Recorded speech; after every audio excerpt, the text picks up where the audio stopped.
Hey guys, this is Jamie from Under the Sun Inserts. Today I'm going to go through the installation process of installing your inserts once you receive it from us. First thing you want to do is remove your hood latches, raise your hood, and get ready to install your insert.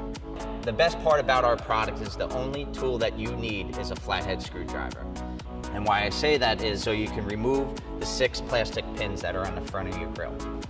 Make sure you get the flathead screwdriver underneath the plastic pin, do a little twist, and each pin pops right out. Once you've removed all 6 plastic pins, grab your insert that you received from us. This one right here is the Old Glory, which is our flagship insert. Next step is you just pull the grill gently towards you, making sure that the insert rests on the bottom. Last step is push the grill back, put back all the pins, and then once you have those 6 pins placed, close your hood.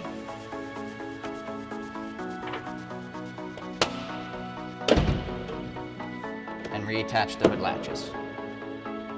And you're all set. So again, this is Jamie from Under the Sun Inserts. We just installed an insert in less than a couple minutes, and now you're ready to go.